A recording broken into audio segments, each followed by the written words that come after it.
Hey everybody.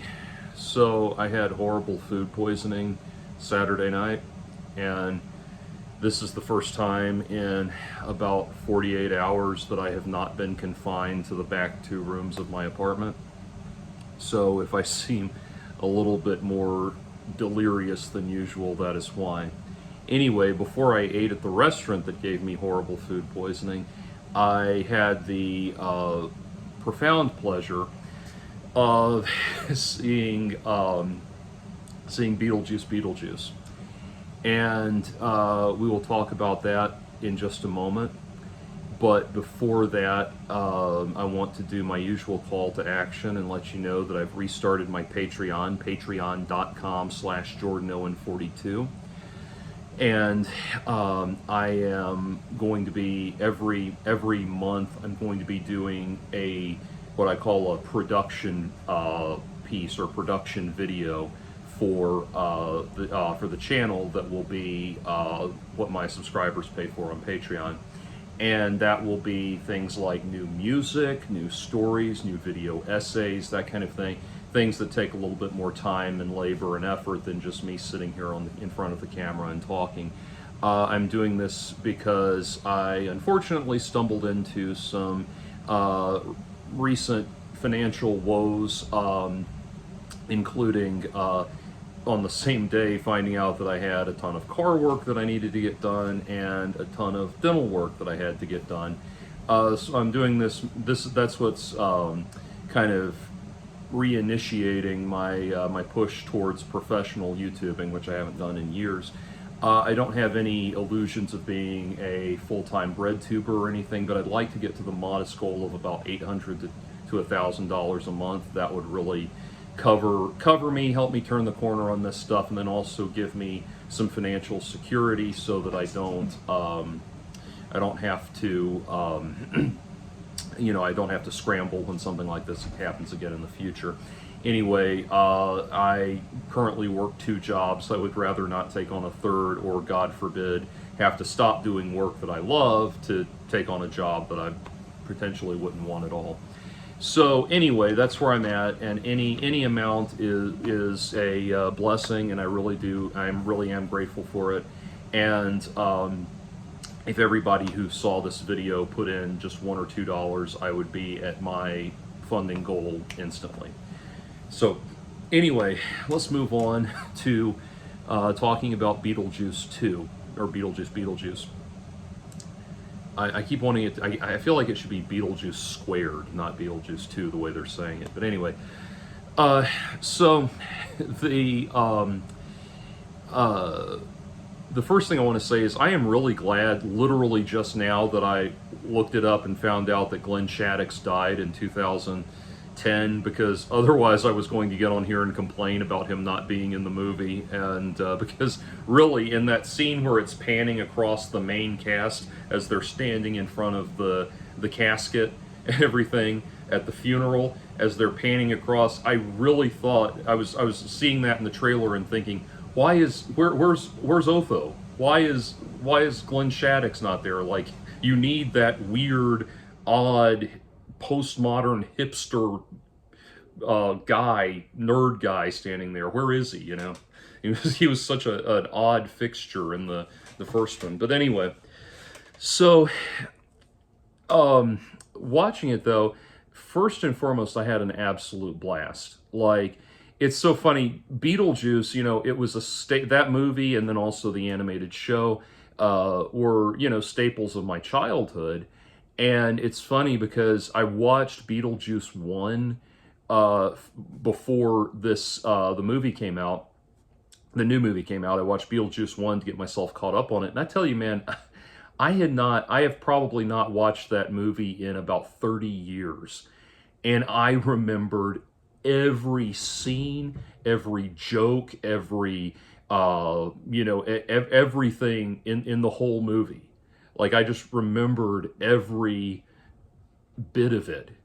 And so, and it just really does. It is Mitzi says hi. It is one of those movies that that just gets you like that. and stays with you, you know, and it's one of those movies where every scene is iconic, you know. So I thought that was really cool. And what's interesting, one of the few complaints, most people have been riding high on this movie, as am I, but one of the few what I could call legitimate complaints. We'll get to the illegitimate complaints in a moment. But what I would call legitimate complaints about the movies, people talk about certain plot holes or things that don't make sense or seem like contrivances and things like that. And you know, kind of like they found this, they retcon. They found I won't give it away, but they found a retcon to get Alec Baldwin and Gina Davis out of their characters out of the movie.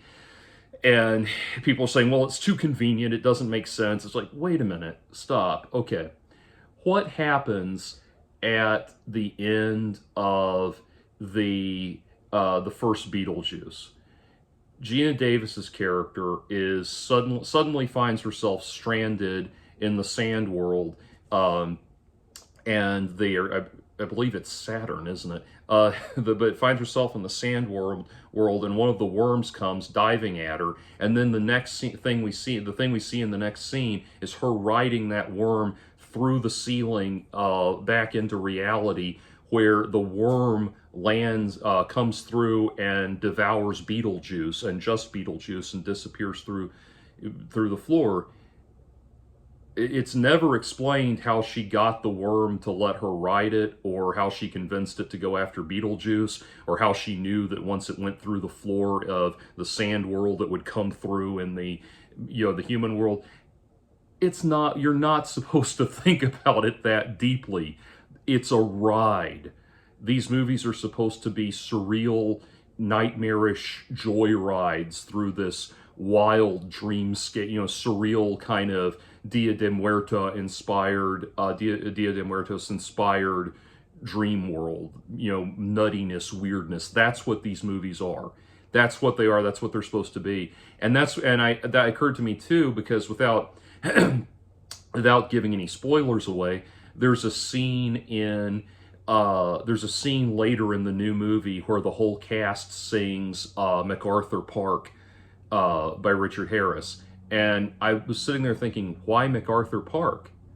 And then I stopped and thought, why the Banana Boat song? The randomness of it is the point. It's just bizarre, random, weird crap, And so it's funny because as much as I love, I do really love,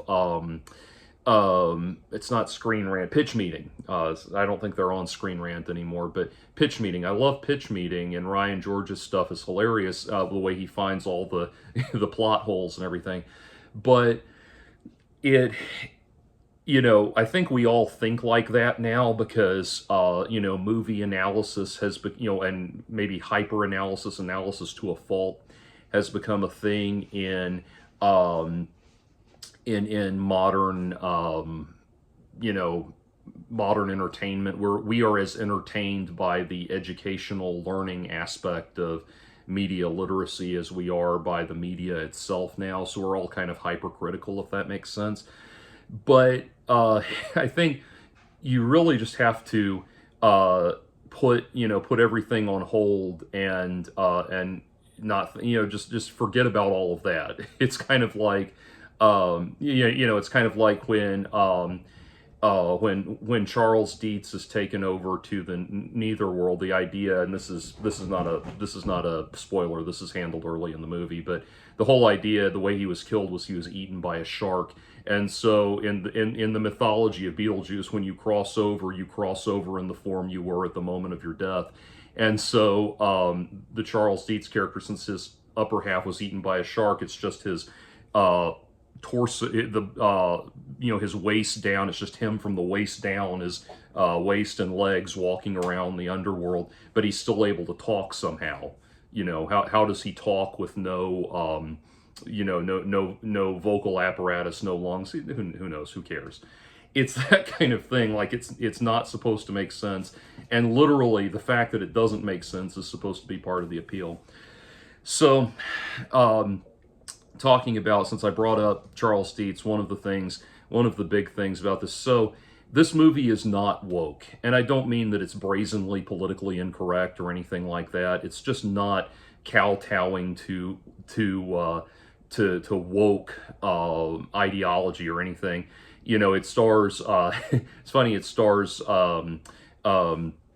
Jenna Ortega, who, aside from being one of my favorite newer actresses, she's mostly known for doing horror movies. But there's a movie she was in called Miller's Girl. I should do a whole commentary on that because I was really amazed by that movie. But her performance in that is extraordinary. You know, it's not a horror movie unless you're a high school lit teacher. But but anyway, so it she's really good, and I like her a lot. And she was great in X, you know, the movie X, and she's really captivating, and I really like her a lot. But she has become, people have started calling her the anti-Rachel Zegler because she's basically made no bones about not being down with the whole woke thing, and she's, you know, as I don't know if there's a correlation or if it's correlation causation or what, but audiences love her. It's not hurting her career. She's a huge box office draw. And you know, like I said, I liked her before I even knew how she felt about that. But like, she doesn't believe in gender swapping. You know, she's on record saying she thinks it should be James Bond, not Jamie Bond, that kind of thing. So anyway, but she's great. But bringing it back around, you know, the woke critics have been looking for anything to hit this movie with. Amazingly. This blows my mind. I've read critics that are actually condemning this movie because it portrays a much older man who is romantically obsessed with a much younger woman. You know, I mean, granted, a 600-year age difference is not normally explored by Hollywood, but it's like, God, you can't turn it off at all, can you?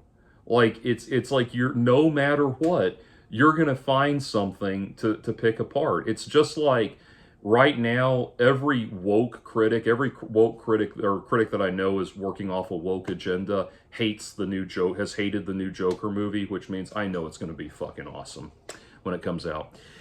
But anyway, so as I'm just amazed at their commitment to and ability to dig into anything to the point that they can find something problematic about it. Addressing that argument briefly, however, and giving it far more attention than it deserves. One, Beetlejuice is a sleazebag character. He is never portrayed as anything other than a sleazebag character. The idea that you would want this character to be wholesome in any way, shape, or form would undercut his nature as a character.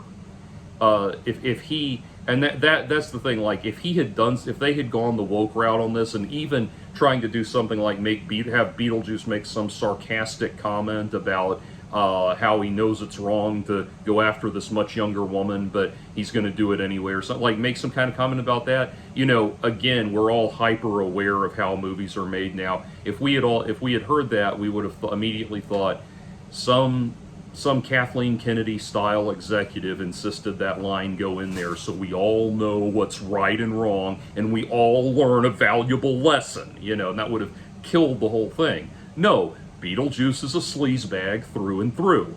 We know he's a sleazebag. He always has been a sleazebag, and that alone, that, you know, the woke critics don't trust anyone. They don't trust anyone to be able to think ever. They literally think that we are so glued to we are so looking to movies and TV for our marching orders that if we ever forget about all of the right lessons on how to be good little boys and girls ever once for any minute, the world will immediately descend into mass chaos and destruction or something. I mean, anyway, but Then the other aspect of that is, or the other side of that, the other aspect of that is that Beetlejuice is also not a literal human being. The relationship between these two people is not that of a literal human being to a literal human woman or human girl in the first movie. It's not. It is not that literal relationship. He's actually trying to. He's not even wanting her romantically. He's trying to exploit a trans-dimension. Well, I don't know. They kind of try to make him sound romantic in this movie, but again, we don't know how much of that is just sarcasm on his part. But he's trying to exploit a loophole to get back to the world of the living. It's never been established that they have an actual romantic connection. But anyway, that is so asinine. Anyway, the other incredibly woke criticism thing is that they included Jeffrey Jones not as a literal cast member. He's not involved in the movie, actually involved in the movie at all, but he is seen in certain ways. He is seen on camera. Before I delve into it, Jeffrey Jones, if you don't know, he was Charles Dietz, Lydia's father in the first movie, and he was Lydia's father in the first movie, and he was a legendary character actor throughout the 1980s. He was Amadeus not Amadeus. He was the Emperor of Austria in Amadeus, and he was the principal in Ferris Bueller, and then in Beetlejuice, and just a whole lot of iconic roles to the 80s. Unfortunately, he apparently has some very dark personal demons, and he was busted for soliciting an underage boy to pose nude for him, and for a number of years ago, and forced to register as a sex offender. So that is certainly not anything defensible, and he certainly deserves to be rightly condemned for that behavior. The thing is, though, as far as this movie, it's totally understandable that they wouldn't want to cast him. I think that goes beyond the woke cancel culture thing into, once you've got somebody that is a confirmed and known sexual predator, realistically there are other concerns that have to be raised about, safety concerns that have to be raised about bringing someone like that onto the set. So I don't blame them for not involving him at all, and I understand. I mean, again, fundamentally I do believe in separating the artist from I do believe in separating the art from the artist and that kind of thing, but at that point, it would have been box office poison to involve someone like that. So I get that. I get that there was just no chance he was ever going to actually be involved in this movie. But anyway, they said that, or the critics that I've been reading have talked about one critic, and if I can find it, I'll put a link to it. But they really dug into the fact that he's seen on camera, in the sense that for example, there's an image of him on the tombstone that is the headstone at the cemetery where he's buried. There is a stop motion animation sequence which portrays him as claymation, being dying in a plane crash and being eaten by, or going down in a plane crash and being eaten by a shark and all of that. So they found ways to handle it without actually putting him on camera. Again, the thing with him being ripped in half, so it's just his bottom half that goes to it's his bottom half that goes to the underworld. I guess more accurately, it would be his bottom half and then a pile of shark shit, but whatever. Anyway, but that's how they handled it. And so this review I was reading was saying they made the filmmakers made a very, very bad mistake because they had a choir of children at the funeral scene who were singing the Banana Boat song, and it's just not a good look. It's just not a good look to have children singing at his funeral, given everything we know about Jeffrey Jones. Okay, this is where I have to step in. Jeffrey Jones did that shit. Charles Dietz did not.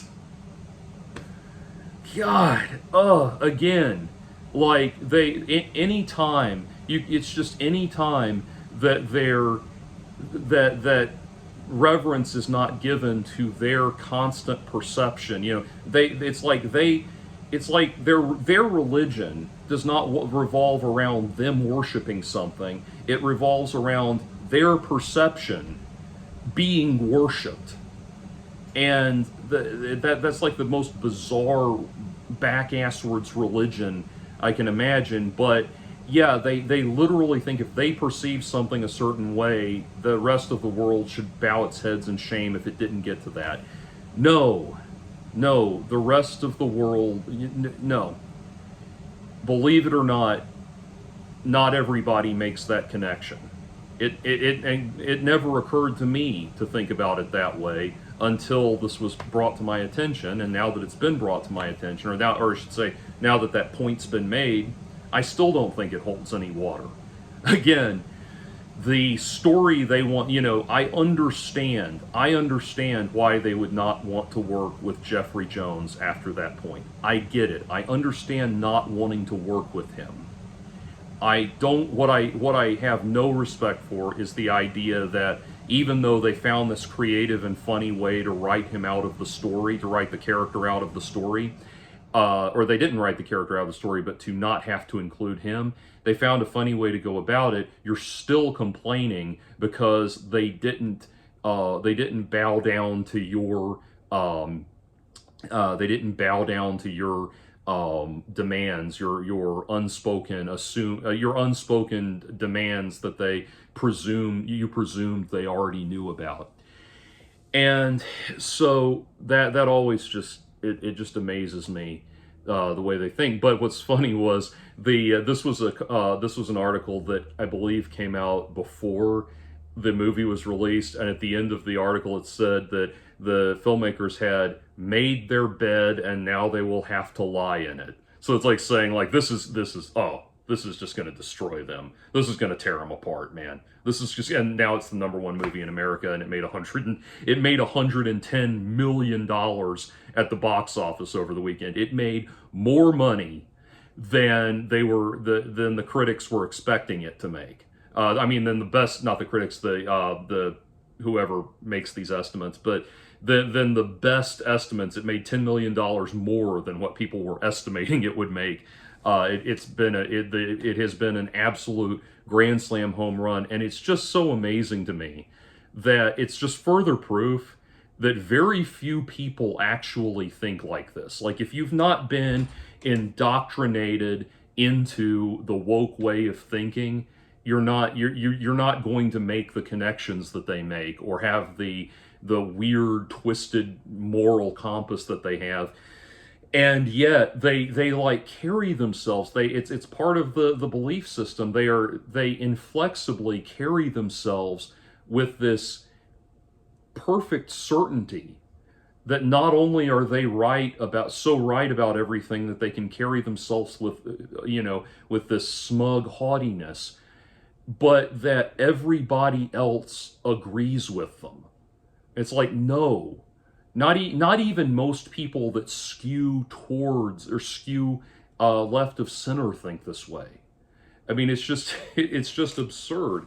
So anyway, that's enough of me complaining about woke crap and attempts to bog this movie down in woke garbage. Again, just bringing it back around, the actual movie, the actual idea was great. It was a lot of fun, and I'll tell you, it steered clear not just of the woke crap, but of so many of the lame Hollywood things that are going on right now. One of the things is James Rolfe James Rolfe coined this term, and I think it's very applicable here. The term reboot-quel, which is where they reboot a franchise in such a way that the reboot can serve as is not just a sequel, but the new movie can be not just a sequel, but a reboot that you can get into for a new franchise, even if you haven't seen the previous franchise. And the perfect example of that is Jurassic World is a reboot-quel of Jurassic Park. You know, you can start with Jurassic World and it'll make total sense, or you can follow up having seen Jurassic Park. So it's not that. They didn't do that. They didn't try to and there was none of the feeling of there's never that thing of we're creating new characters to replace the old characters like they do with they did with the Indiana Jones movie, where it's like, oh yeah, this is really going to be successful, and Phoebe Waller-Bridge, this woman has been box office poison over and over and over and over again. This woman has been box office poison, and yet she they keep casting her, and they keep casting her in these roles, but anyway, but yeah, she's going to be the new Indiana Jones, take over as the female Indiana Jones for the new generation that only thinks women can do things, and or needs to see women doing everything, and all of that. Just like when they made Bill and Ted 3, and you get their daughters, the daughters of Bill and Ted are obviously just female clones of the original Bill and Ted characters, so that if this movie does really well, we can take these two characters and launch them off into their own, spin-off franchise and all of that. And we didn't know that this was what was happening at the time, I don't think, but Mad Max Fury Road, and now they're trying to do Furiosa and all of that. We didn't get any of that. Astrid Dietz, the daughter of Lydia Dietz, is not just a clone of her mother. She's not just a carbon copy. In fact, they made the wise decision of having her be embarrassed by her mother. I mean, yeah, she's kind of moody and detached, but that's a teenager. That's just a teenage girl, a smart teenage girl that's moody and detached and that kind of thing. She gets personality traits from her mom, but she's actually embarrassed by her mother. She's very much the opposite, where instead of Lydia Dietz, who thinks from the very beginning that ghosts are real and believes that she can see them and everything, this character's the opposite, and she's very atheistic and secular, I suppose you would say, and she thinks her mother is a psychic fraud and all of that. And so that was I thought that was very very well done. That it did not feel like we're trying to clone the original character so that the old actress can be shoved to the side and we can keep this going with a new actress that's basically the same thing. It's kind of like what it feels like is, I remember I've seen the band The Residents a couple of times, and if you don't know, The Residents are anonymous. They were like the original, back in my day, they were like the original Sleep Token, basically. They were anonymous, and you didn't know who was who. And so they started later on, more recently, they've been having fun with having personas rather than just being anonymous. And so the current band, or more recently, the band has consisted of Randy, Chuck, and Bob, have been the main people in the band. And so they've called it the Randy, Chuck, and Bob era. And when I saw them, I know who the Residents are, by the way, but I'm going to maintain the mythos and not say. But the most recent time I saw them, the singing resident pointed out they had a different keyboardist. They wear masks, but they had a different keyboardist, and he said, "So Chuck's not in the band anymore, but don't worry. The keyboardist we've got is Chuck's." And this was, by the way, because well, I guess I won't maintain the secrecy, because Hardy Fox had passed away, sadly. Or no, he hadn't passed away yet, but he had left the band at that point. But anyway, so the singing resident says, "So we don't have Chuck anymore, but we've got Chuck's best friend's sister's boyfriend's brother-in-law's ex-roommate," or something like that. And he says, "He's basically Chuck." And that's that's what, in fact, that should be, I want that to be the new trope. That's the name of the trope. He's basically Chuck. That's what we should call it. This thing where they did like they did with, trying to create a new generation of Bill and Ted, a new generation, the new generation Bill and Ted, the new generation Indiana Jones. That's what it is. He's basically Chuck. Anyway, so that whole thing, that whole thing was nicely done. I never felt like it was the new Hollywood pandering, type stuff and all of that, or the new Hollywood bullshit. It just felt like a real movie and a real sequel and a legitimate continuation of something I already liked and had already seen.